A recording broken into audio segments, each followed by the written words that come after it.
All right, pull out your message notes. Let's get into the message today. We are talking about staying in love. Very, very different than falling in love. The concept is staying in love. And it came out of a movie I saw years ago, and I caught a clip of it on a plane recently. And I don't recommend you watching the movie. It's not a great movie. It's definitely not a workout movie, not something you watch on the treadmill because nothing gets blown up, nobody gets shot. It's just, a lot of dialogue, one of those movies. But it was the movie Juno, and it was all about this high school girl who gets pregnant. She goes to get an abortion, decides not to give an abortion, but to give up the baby for adoption. And, her parents' marriage isn't great. And then the couple she's giving the baby up for an adoption, their marriage isn't great. And there's a touching moment in the movie where she's having a heart-to-heart conversation with her dad. And she asks her dad a question that I think the question is in the heart of all of us, and I think it's the nature of God that allows this question to be in all of our hearts. And the question is simply this. She says to her dad, I just need to know that it's possible. Like, I just need to know that it's possible that two people can stay happy in love forever. I just need to know if it's possible for two people to stay happily in love forever. And I honestly believe all of us want to know the answer to that question. We all want to know, is it possible for two people to stay happily in love forever together? And especially in spite of everything we've seen growing up, because some of us grew up in some of the most dysfunctional families, and we saw some of the most dysfunctional marriages, and some of us experienced trauma and childhood wounds and divorce and abandonment, and some of us have even wound up in situations now as adults that we never dreamed of being. And I don't want you to feel any condemnation from today's message, because I know some of you are in positions where it wasn't your fault and you didn't choose it, and they made a decision and you couldn't control their free will, and you're now in a position you never dreamed of being in. But at the heart of all of us, we still want to know that in spite of everything I've seen and everything I've experienced and everything that I feel, we want to believe that it's possible. Not only possible, we want to believe that it's possible for us. That we're going to be the couple that grows old together. Like, we're going to be the couple at the retirement home, pushing our rockers down the hallway together, happily in love, dying by each other's side forever.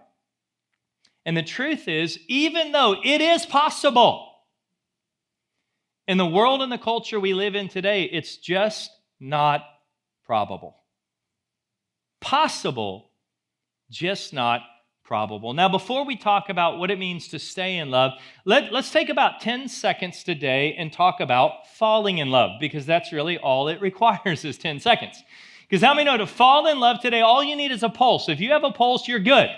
Like, some of you are in love with people you've never even met before. Like, it was somebody in a movie or somebody on a TV show, and you fell in love with them, and you've never even had a conversation with that person. I mean, think about it. Right now in America, there are over 1,500 organizations in America that if you will give them your profile, like what you like, what you don't like, they will actually pair you up with somebody that you can fall in love with. So let me give you the three truths for today. The first truth is just a hard reality, and then we'll get to some more positive, proactive truths. But in your notes, here's the first truth I want to look at today. It has never been easier to fall in love. It's never, ever been easier to fall in love than it is right now. But at the very same time, it has never, ever, ever been more difficult to stay in love. But again, we still believe it's possible. Even though that's true, we believe it's possible, and we're looking for that one, because we know if we can marry the right person, if we find the one, then everything is going to be perfect. And none of us want to survive a marriage. We want to thrive. We want to be in love. But there are two big reasons today why it's never been more difficult to stay in love. Now, the first reason why it's incredibly difficult, why it's possible but not probable to stay in love, is because of what we've seen growing up. Most of us have never been around a healthy, working relationship, much less a marriage. And what has been modeled for us from childhood is so far away from what works and so far away from healthy. And it's so wrong, but yet we still adopt it anyways, which makes it almost impossible for us to truly stay in love. You see, what many of us saw modeled for us growing up was these rules of marriage, these commands of marriage. And many of you relate to this because this is what you saw in your parents. Do unto others as they deserve to be done unto. Right? Like, I'm going to get you back. I'm going to do to you what you deserve. Do unto others as they would do unto you. So if they do it to you, you do it right back to them. Here's a big one. Do unto others as your mood would have it. Like, if you don't feel like it, don't do it, because marriage isn't about, you got to feel it first if you're going to do it. Do unto others as to see them, do unto others to get them to see things the same way as you, like manipulate, control, emotionally abuse them, whatever it takes to get them to see the same way that you see. Do unto others until you wear them down and you get your way, right? And then finally, here's the big one that many of us unfortunately saw growing up. Do unto others until you're ready to leave. Because at some point you'll be ready to leave and you can walk away at any time, because that's what we see modeled in our culture today. And the truth is, there are people who may stay together, but they're not in love. And it's not what you want. It's not what you've dreamed of growing old into. But because of what most of us see and what is modeled for us, we are so ill-equipped, but we still believe it's possible, and we still keep trying.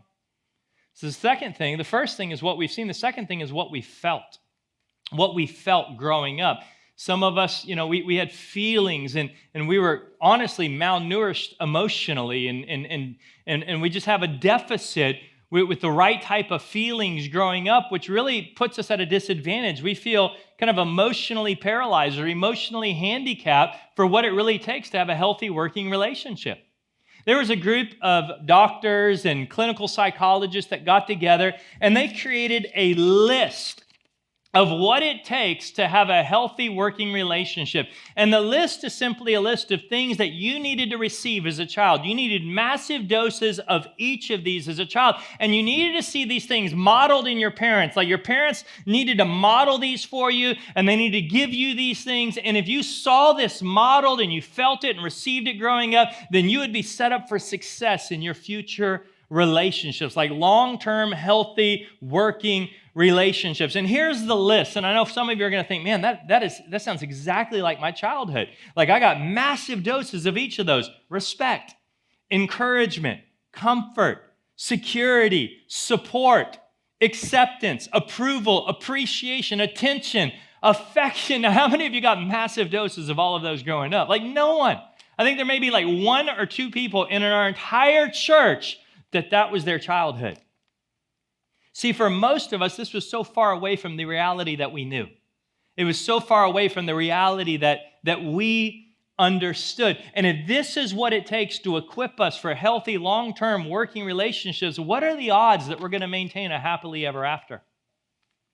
So consequently, what happens is we all come into adulthood looking because we didn't get it from our parents, so we come in adulthood looking for someone that can give us respect, encouragement, comfort, security, support, acceptance, approval, appreciation, attention, and affection. And so we find someone, and we say to that person that we're going to marry, or we get married, and then one day we wake up and we look at our spouse and we say, are you going to give me respect, encouragement, comfort, security, support, acceptance, approval, appreciation, attention, and affection, or are you just cute?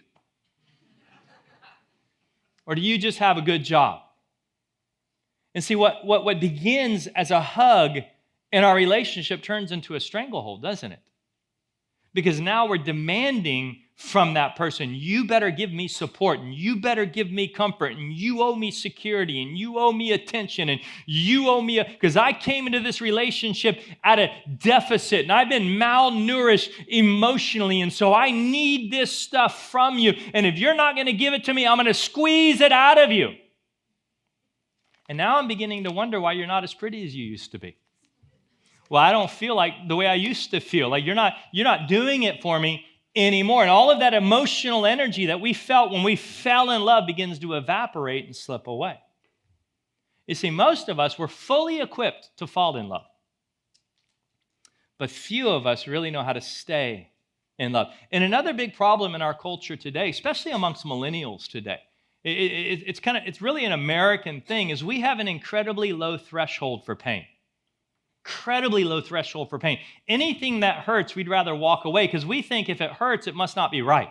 Like if I feel uncomfortable at all, then this is not God's will for my life, or this is not God's plan for my life. And so if I feel uncomfortable, I'm going to walk away because I'm not going to push through the pain, because pain is bad. And we forget all about some of the vows that we made. We forget all about till death do us part. You see, what a lot of people don't realize about the wedding ceremony is, in a wedding ceremony, you're not saying your vows to another person, you're saying your vows to God. Remember who's asking you the question. The pastor's asking you the question, right? And the pastor's standing on behalf of God. So when the pastor says, are you going to take this man in the good times and the bad times? Are you going to take this woman in sickness and in health, for good times, bad times, till death? You're saying, I do, to God. Sickness and in health. We're not just talking about physical sickness. There are men and women with addictions, which is sickness. In sickness and in health. Till death do us part. Now that phrase, till death do us part, comes out of Song of Solomon. And when you study it in the Hebrew, what the phrase literally means is, let me burn in hell if I ever break this covenant. I tell you, every couple that I marry, you can ask any couple that I've ever, I make them meditate on that phrase. I said, you do not stand before God and make this covenant with God if you have any intention of breaking this and not living up to it. Because this is serious what you're saying before God. Now, again, some of you are in situations that you couldn't control. It was out of your hand. You didn't make the choice. And I don't want you to feel any shame or condemnation over this message.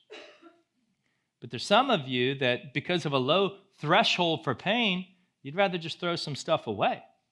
So let's review for just a moment. It is possible in the world that we live in today, stay in love. It's just not probable. Now, aren't you glad you came to church today? Don't you feel encouraged? Like if we just stop the message right here, pray for you, go home, you just feel so uplifted about being here today. Let's get to the good stuff. In the middle of all of this relational chaos, in the middle of all this mess that we live in today, Jesus speaks.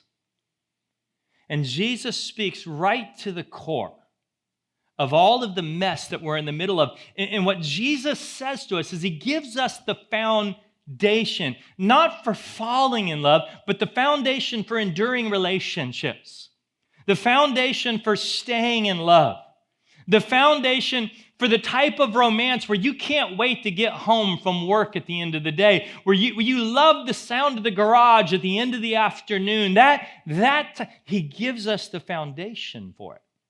And honestly, this is my go-to in counseling. Like if I ever counsel a married couple, this is exactly what I say. So I'm going to save you a lot of time right now. You don't need to make an appointment with me. And in fact, you really don't want an appointment with me. The staff will tell you, I'm not a good counselor. I'm just not that nice. Like as a pastor, my job is to be a shepherd. Shepherds move sheep from point A to point B. Shepherds are not that gentle in how they move the sheep.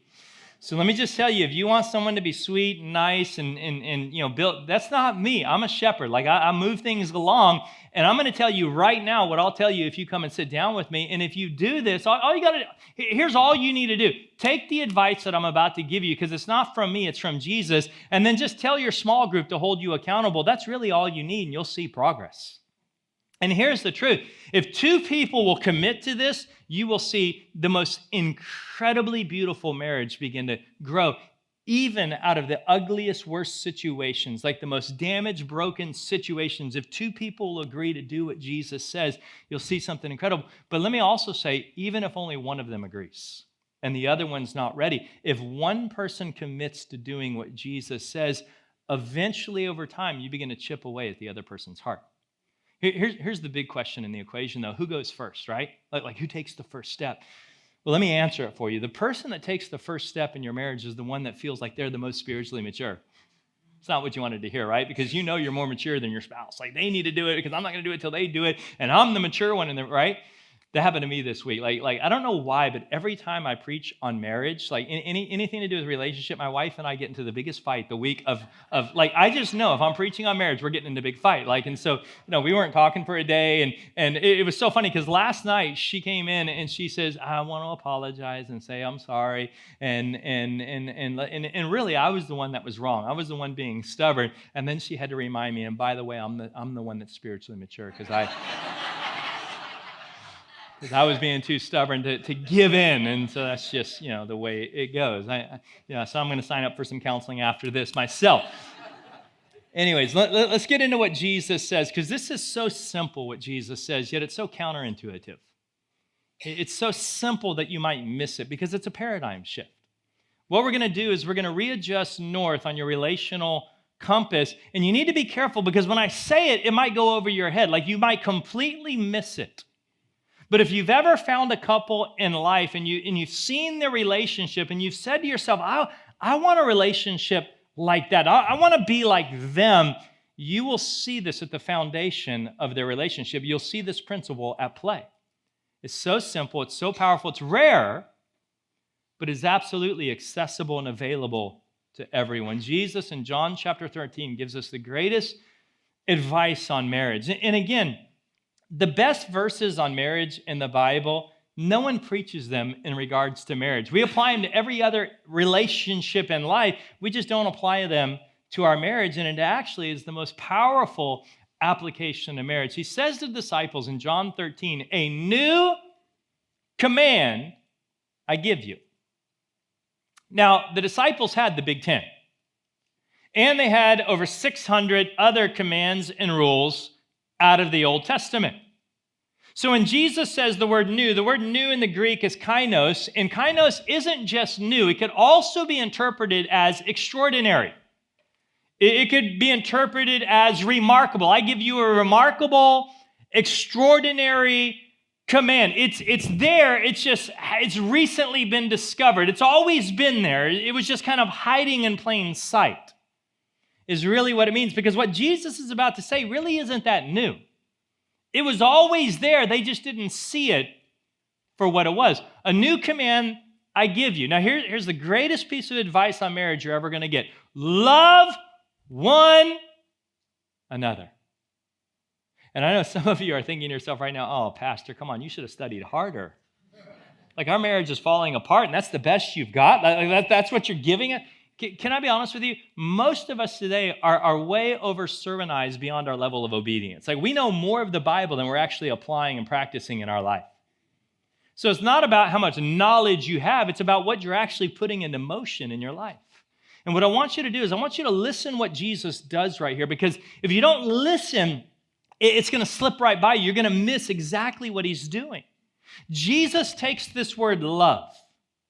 The word love that you and I in our culture today, most of us today, we look at the word love and we use it as a noun. And Jesus turns the table on us and he uses the word not as a noun, but as a verb. He flips it on us.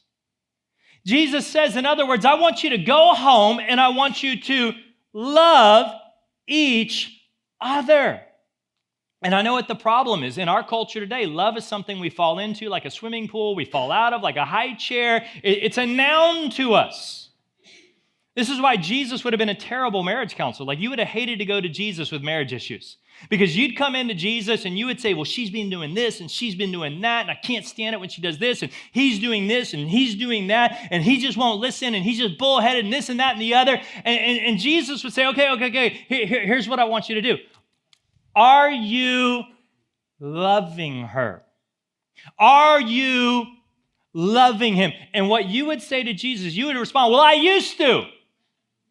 And Jesus said, no. You don't used to love her. You don't used to love him. You used to noun. You don't used to verb. You see, you're using a noun. Jesus is using a verb. You're saying, well, I don't love her anymore. And you're saying it in the sense of the word as a noun. And Jesus is saying, yes, it's true. You don't love her anymore because you're not doing the verb of love anymore. So he says, I want you and you to go home. And here's what I want you to do. I want you to love verb each other. Well, we don't love each other. Well, you ought to. You're married. I mean, you got to figure this thing out. But we don't. No. The problem is you're still confusing noun and verb. You're still thinking about the word love as a noun, and Jesus is giving you a command as a verb. And honestly, what Jesus is doing here, if you really want to see it, is he wants to help you feel it. Because isn't that what we all want? We want to recapture the feeling. I want to recapture the feeling that I felt when I fell in love. I want to recapture what it was like in the very, very beginning. And so our relationship started off with all of these feelings, and we want to get the feeling back. So here's what we do in today's world. We think to ourselves, well, when did I last have the feeling? Well, it was when I met somebody new. So we start to think to ourselves, if I want to get the feeling back, I got to go meet somebody new, because obviously the reason I don't feel it anymore is because I'm not with the right person, because if I married the right person, I would feel it all the time. C.S. Lewis, one of the most brilliant minds of Christianity, probably about 70, 80 years ago, he wrote in his book, Mere Christianity, and I actually included this in your notes today so that you can meditate on this week. Here's what C.S. Lewis said. People get from books, now this would be movies, kind of romantic comedies in our culture today. People get from books the idea that if you marry the right person, you may expect to go on being in love forever. As a result, when they find out that they are not in love anymore, they think this proves they have made a mistake and they're entitled to a change. Not realizing that when they have changed, the glamour will presently go out of the new love just as easily as it went out of the old love. What we're talking about is the grass is greener myth. You've heard this one? The grass is greener on the other side. Can I tell you the truth? If the grass is greener on the other side, the water bill is higher. Some of you will get that when you drive home today. If you want to know the truth, the grass is greener where you water the grass. There's no such thing as a right person. You'll never find the right person. You'll never marry the right person. You can only become the right person, and you can only commit to doing the right things. So what Jesus is trying to say is if you want to maintain the feeling of love, if you want to recapture the feeling of love, you want to foster the feeling of love, quit treating love like a noun and start to treat it like a verb. In other words, to stay in love, you got to make love. Pause. Now, let me finish it because I don't want your minds in the gutter. To stay in love, you must make love a verb. That's the full sentence there. Just wanted you to think for a moment. The foundation for staying in love is you make love a verb. You see, the goal is not to recapture a feeling. In a relationship, the feeling is the caboose, not the engine. Look, I know it started off as the engine, but over time, the feeling moves to the back of the train. And by the way, let me just clue you in on a secret.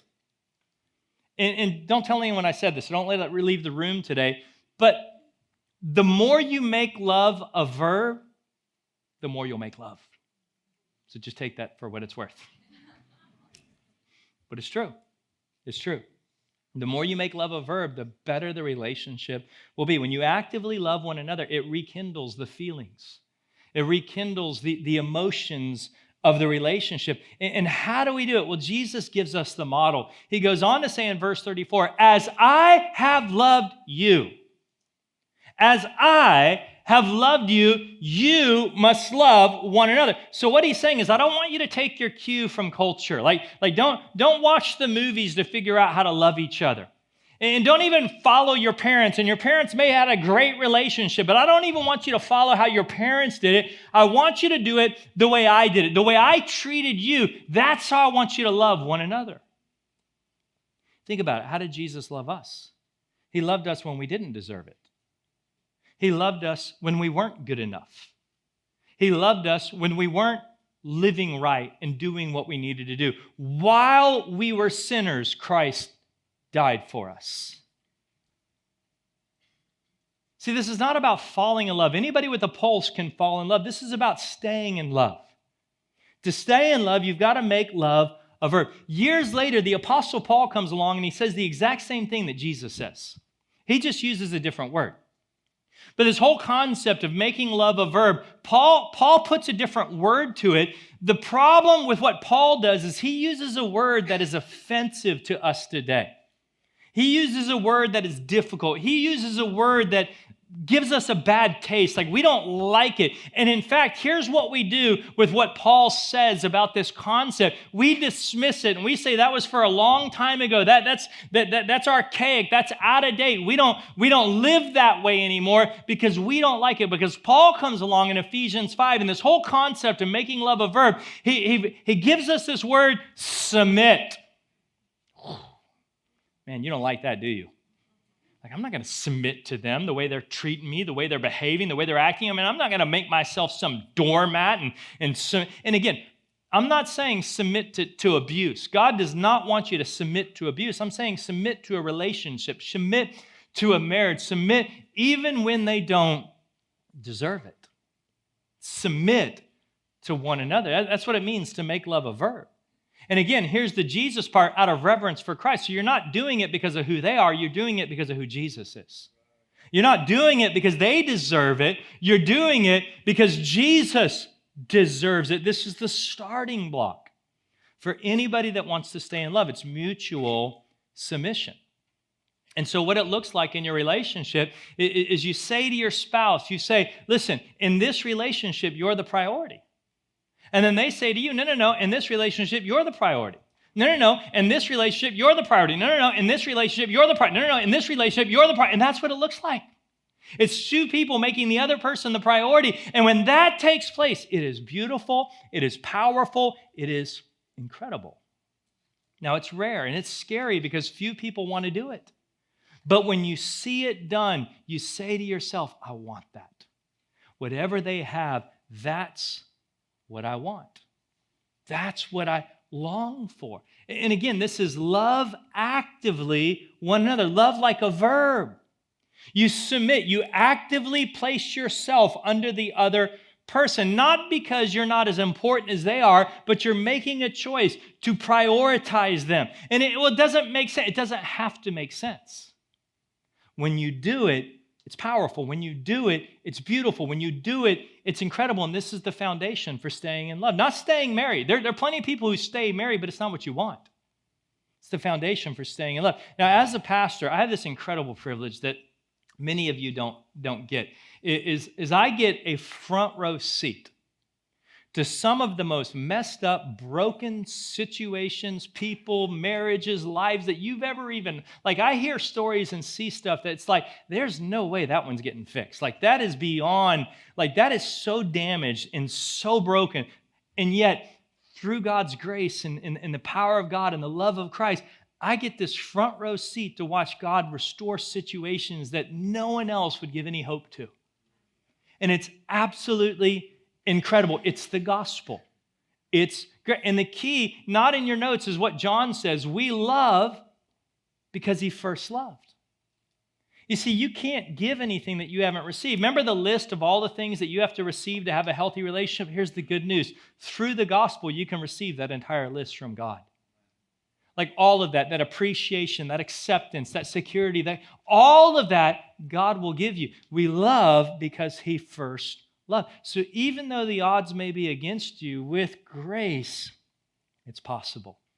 But again, I want you to remember, we don't do this because the other person deserves it. We do it for Christ's sake. We learn to take our cues of submission from Jesus. If you go on, Paul says a few verses later, just as. So here's how I want you to submit to each other. Here's how I want you to in marriage, lay down before each other. Make the other person the priority of the relationship. Make the other person most important. And here's how I want you to do it. Just as Christ loved the church and gave himself up for her. How did Christ love the church? How did he do it? He stayed. He stayed. You see, Jesus could have called down legions of angels from heaven to rescue him from the cross. But he chose to stay on that cross. He chose to stay in pain. He chose to stay in discomfort. He chose to stay in agony. That's how he loved the church, so that you could be saved. And we talk a lot about this mutual submission thing. And in Christianity, we talk a lot about what does it mean to submit yourself to Christ? What does it mean to submit to God? But do you realize Jesus submitted to you first? The Bible says that Jesus submitted to death on the cross. He submitted to you first to model for you what submission looks like. So is it possible for two people to stay happily in love forever? Yes. But it's not because you fell big time in love at the beginning. It's because you chose to stay by making love a verb. And you took your cue for what love looks like, not from each other, not from the world around you, but from the person that loved you most, Christ himself. You see, when you fall in love, it's important who you choose, but if you want to stay in love, you've got to learn how to mutually submit to one another. Not because of some big emotional thing that happened at the beginning of the relationship, but because every single day you decide to put them first. And when you do that, you stay in love. You can maintain something powerful, something beautiful, something incredible can take place. Let me give you another great verse on marriage. Again, I don't know why we don't apply these to marriage or we don't preach about them as marriage, but this is one of the greatest truths of marriage that you can have. Jesus says, if you try to hang on to your life, you're going to lose it. Like if you try to win the argument, you're going to lose. How many married people know that to be true? It's like the old comedian says, you can be happy or you can be right, but you can't be both. So if you try to win the fight, you're going to lose. But if you give up your life, if you give up your way, if you learn to submit yourself, not for the other person, but for my sake, Jesus says. You're not doing it because they deserve it. You're not doing it because they're good enough. You're not doing it because they're worthy. You're doing it for him. You're going to save it. You're going to save it. All of this to be said, and here's the final truth that I want to leave you with. The feelings of love follow the actions of love. You want the feeling back, you want to recapture the feeling, you got to make love a verb. Because when you commit to the action of love, all of a sudden the feeling will come back. And the truth is it gets better. I would marry Amanda all over again because it just keeps getting better. Why? Not because of a feeling, but because of an action. And the action grows the feeling. I can prove to you that this is true because there's still one relationship in America today where we still practice this. One relationship where we see this completely evident in America today, and it's the relationship between a parent and a newborn child. You ever met anybody with a newborn baby? Ever had a newborn baby? Like, how do you feel about that newborn? Like, you love that. You're crazy over that child. Like, you do anything for that child. But have you ever noticed that with a newborn baby, they are the most selfish, self-centered, egotistical creatures on the face of the earth? Like, how do you have a relationship with somebody that's selfish and self-centered? Like, it is all about them. They never think about you. Like, you never come home, no matter how rough your day was at work and how emotionally depleted you feel, and that little baby looks at you and say, how are you doing, Mom? How are you doing, Dad? Can I do anything? Like, they put nothing into the relationship. They are takers. It's all about them. They are selfish. They are self-centered. They don't think about anybody. They don't care how rough your life is. When they want what they want, they will throw a fit until they get it. Right? And yet, how do you feel about that baby? You die for that child. Why? Because you've been doing the actions of love. You've been feeding it. You've been caring for it. You've been changing it. You've been rocking it to sleep. You've been loving that child, verb. And so what's taken place now is you've got the feeling of love, noun, for that child. I mean, you don't feel that way about other people's baby, do you? No, because you're not doing the action of love for other people's babies. But when it comes to your baby, you have the verb of love going on, so you have the noun of love in your life. See, here's the problem. Some of you haven't realized yet that you married a baby.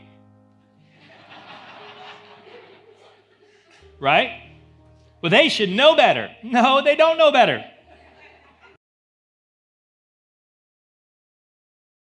You just expect they should be more mature than that newborn, and that's the problem with your marriage right now. And Jesus says, don't expect that. Just love them. Just love them. Just love them. Verb, love them. And watch what can take place.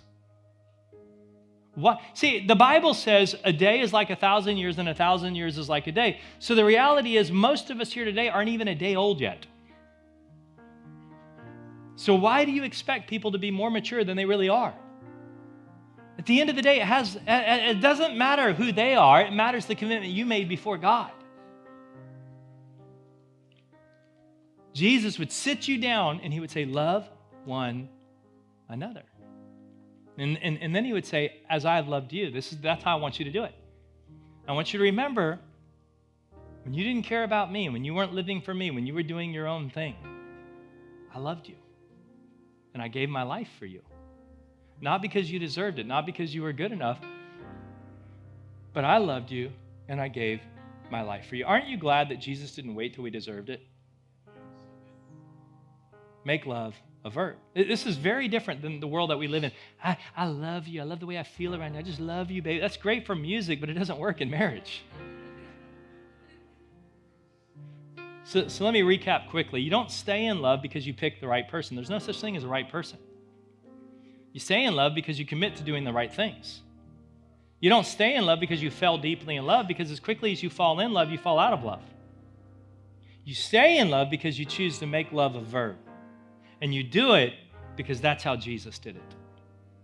And then let me close with this. And this is for those of you that are followers of Christ. Now, if you're not a follower of Christ, you can just kind of tune this part out.